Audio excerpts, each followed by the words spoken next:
Bir bahar sabahı genç bir kadın pencereden yıllardır uğraştığı bahçesine bakıyordu. Çiçekler rengarenkti ve o renk uyumuna mest olmuş bir şekilde bakıyordu. Bununla birlikte bahçenin bazı yerlerinde ayrık otları, yabani otlar türemeye başlamıştı. O bahçenin güzelliğini bozmaya başlamışlardı. Günlerdir o bahçeye bakarken o ayrık otlarını toplayacak enerjiyi kendinde bulamıyordu. Çünkü yaşamında da bazı insanlar tıpkı o bahçeyi kirleten ayrık otları gibi onun enerjisini aşağıya çekiyorlardı. Çiçek açmayan, bu genç kadını desteklemek yerine sürekli onu kritik eden ve enerjisini aşağıya çeken insanlardı. Ve kendini çok yorgun ve bitkin hissediyordu. Ama o anda zihninde bir şey çakmıştı. Tıpkı bahçedeki ayrık otlarını temizlemek gibi hayatında da bir temizlik yapması gerekiyordu. Bu hikaye sana da tanıdık geldi mi? Hayatımızda bize neşe ve huzur veren insanlar kadar enerjimizi emen ve tüketen insanlar da mevcut.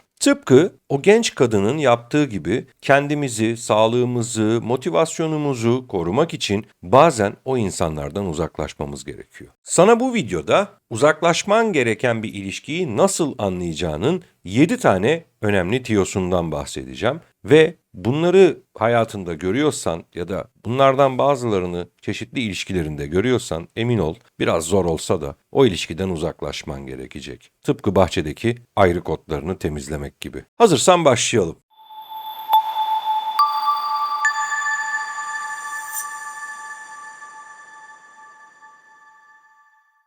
Birincisi uyumsuz değerler. Ortak paydada buluşmadığın değer yargılarına sahipseniz o iletişim ya da o ilişki artık ağır gelmeye başlayacaktır. Ve sonunda da çatışmalar kaçınılmaz bir hal alacaktır. Örneğin sen mesela dürüstlüğü seviyorsun ama karşındaki kişi bazen küçük yalanlar söyleyebiliyor. Bir yerden sonrasında o bazen denilen yalanlar sana batmaya başlayacak. Küçük de olsa o yalanlar senin gözüne batmaya başladıkça o fark da büyümeye başlayacak. Çünkü üst üste kona kona tıpkı bir tuğla ile kule örmek gibi. Bunun sonunda da kendini sık sık anlaşılmayan, değersiz ve yalnız hissetmeye başlarsın. İşte tam olarak bu değerlerin uyumsuzluğuna işaret eder. Hayatta bakış açısıyla alakalı bir durumdur. Değerlerini paylaşan ve aynı bakış açısında olan insanlarla bir arada olmak da sana huzurun kapılarını açar. İkincisi, herhangi bir türde zorlanma. Evet, zorlanma da burada önemli kriterlerden bir tanesi. Terk etmemiz ya da o ortamda bulunmamamız gerektiğini bize gösteren.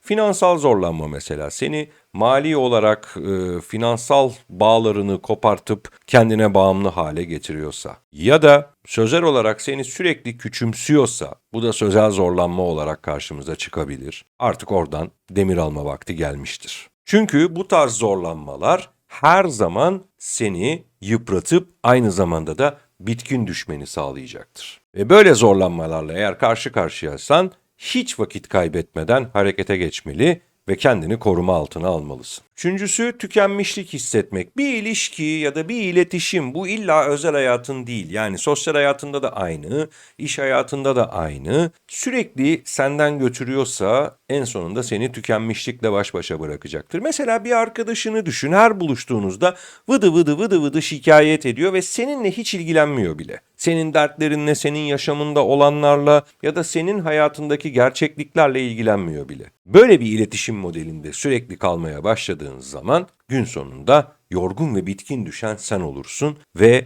artık hiçbir şeye yapacak enerjin kalmamış gibi hissetmeye başlarsın. O yüzden burada da böyle insanlar senin için tehlike çanlarını çaldırıyor demektir. Bir an önce uzaklaşmakta fayda var. Ve bir diğeri olmazsa olmaz güven. Her iletişimde ve her ilişkide temel taşlardan belki de birkaç tane temel taştan bir tanesi güvendir. Güvenin olmadığı yerde üstüne herhangi bir şey daha koyamayacağız ve o iletişim bir yere doğru gidemeyecek. Çünkü zihnimizde hep bir kafa karışıklığı, hep bir acaba mı soruları oluşmaya başlayacaktır. Karşındaki kişi söz verip tutmuyorsa mesela, mutlaka her zaman o sözler tutulmuyorsa çeşitli mazeretler vardır. Hepimizin gerçeğinde olduğu gibi. Elbette ki ama o sözleri her seferinde verip tutmuyorsa işte bu güven duygusunun zedelenmesi olarak karşımızda bir sonuç olacaktır. Böyle bir güvensiz ortamda bulunmak da en çok seni yıpratacaktır. Ve tabii güvensiz bir ilişki, bu iş, sosyal ya da özel hayat fark etmiyor dediğim gibi,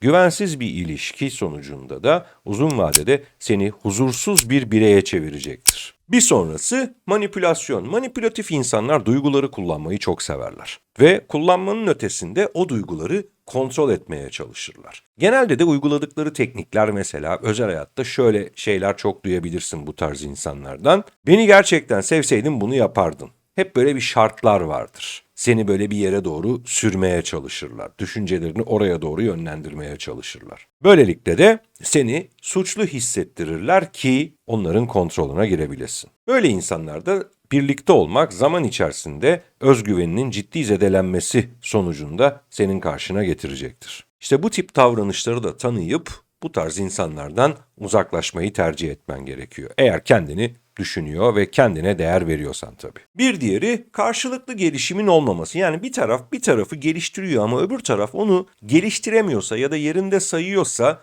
işte orada da kopuşlar başlıyor. Çünkü bir taraf kendisini kullanılmış hissetmeye başlıyor. Ve hani hep ben veriyorum, hep ben veriyorum. Evet onu geliştiriyorum ama karşılığında ne alıyorum noktasına doğru zihinsel bir sorgulama başlıyor. Bunun sonucunda da yine aynı şekilde kullanılmışlık hissiyle beraber yorgun düşme ve bitkin düşmeler başlıyor. Tabii bir de burada bir hayalini ya da bir ulaşmak istediğin hedefi paylaştığında karşı tarafın anlayışsız olması gerçeğini de ortaya çıkartıyor. Niye? Çünkü zaten sen bunu yapamazsın gibi yargılarla senin motivasyonunu kırmaya başlıyor. Bu tarz iletişim modelleri. Karşılıklı birbirini geliştirmeye odaklı olmayan ilişkilerde bu tarz yargılamalar da ortaya çıkmaya başlıyor. Ve son maddemiz saygı. Tıpkı güven gibi olmazsa olmaz temel taşlardan bir tanesi bir iletişim, bir ilişkinin içerisinde olması gereken sürekli saygı. Unutma dostum, sevgi kazanılır ama saygı hak edilmiştir. Doğduğun andan itibaren insanların sana saygı duyması, fikrine saygı duyması, senin de onlara ve onların fikirlerine, onların gerçekliklerine saygı duyman aslında evrensel bir haktır diyebilirim. Ama evet, sevgi kazanılabilir. Ailendeki birini sevmek zorunda değilsin ama saygı duymak zorundasın. Yani buradan örnekleyebilirsin kendine. Sonuçta karşındaki ne olursa olsun bir insan ve belirli düzeyde, optimum düzeyde saygıyı hak etmiş bir insan. Ve düşün, biri seni sürekli küçük düşürüyorsa veya sınırlarını sürekli ihlal ediyorsa, işte orada artık ortada olmayan bir şey var. Saygı ortadan kalkmış demektir.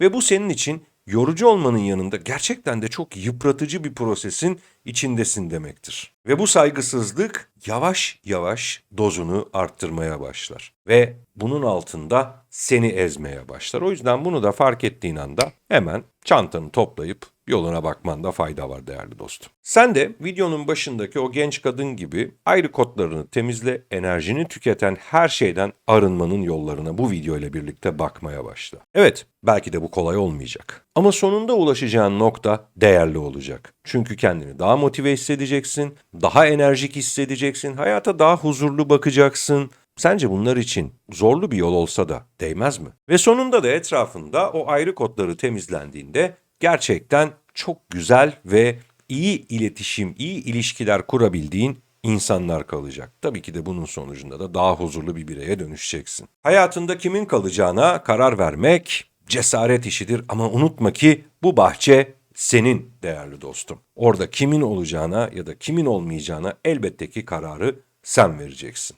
Ve videonun bu kısmına kadar geldiysen ve bu video seni etkilediyse beğen butonuna tıklamayı, abone olmayı ve bildirimleri açmayı unutma. Tabii ki de arkadaşların ve sevdiğin insanlar içerisinde bu videodaki bilgilerden faydalanmasını istediklerine de bu videoyu paylaş. Bir sonraki videoda görüşene kadar da kendine iyi bak.